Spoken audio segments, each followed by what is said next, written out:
இன்னைக்கு நைட்டுக்கு மாவு தான் இருக்குது. அதுக்கு நம்ம தொட்டுக்கு தான் வந்து தக்காளி தொக்கு மாதிரி பண்ண போகிறோம். அது எப்படி பண்ணுறதுன்னா, லைட்டாக எண்ணெய் ஊற்றி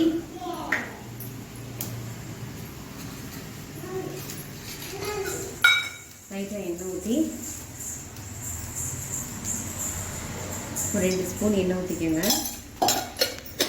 அதுக்கப்புறம் கடுகு உளுந்தம் பருப்பு போட்டுட்டு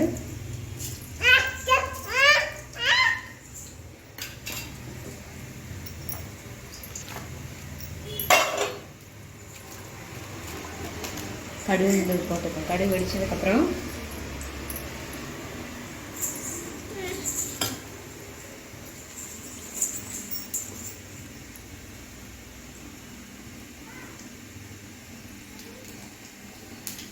கடுகு வெடிச்சதுக்கப்புறம் தக்காளியை போட்டுட்டு தக்காளியை நல்லா வதக்கிக்கணும்.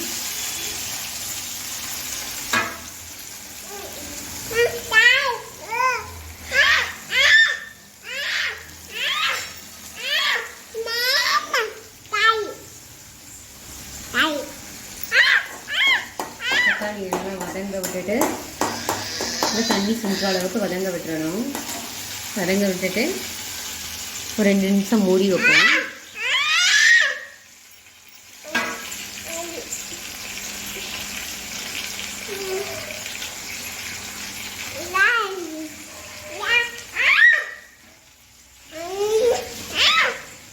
ஒரு 2 நிமிஷம் மூடி வச்சு கொஞ்சம் இஞ்சி 2 நிமிஷம் முடிஞ்சிச்சு. ஓப்பன் பண்ணி பார்ப்போம். ஓப்பன் பண்ணி பார்த்தா நல்லா வதங்கிடுச்சு. வதங்கினதுக்கப்புறம் நான் வந்து 1/2 ஸ்பூன் தான் விரும்பலாபடி போடுவோம். ஏன்னா உரப்பு கூட இருக்கும், அதனால் 1/2 ஸ்பூன் மட்டும் போட்டுட்டு தேவையான அளவு உப்பு,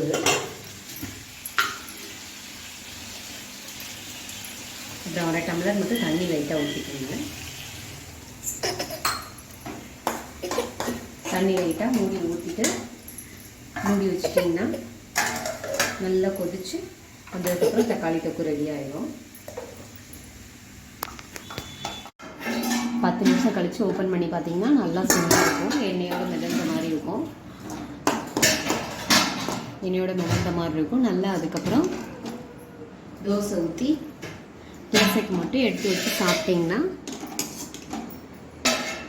சாப்பிட்டிங்கன்னா சூப்பராக இருக்கும். இது எங்கள் வீட்டில் எல்லாரோடுமே ஃபேவரட் சட்னி.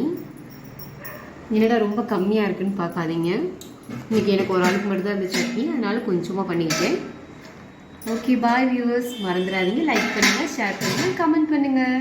இனி நிறைய வெரைட்டியான ஐட்டம்ஸ் பார்க்கலாம்.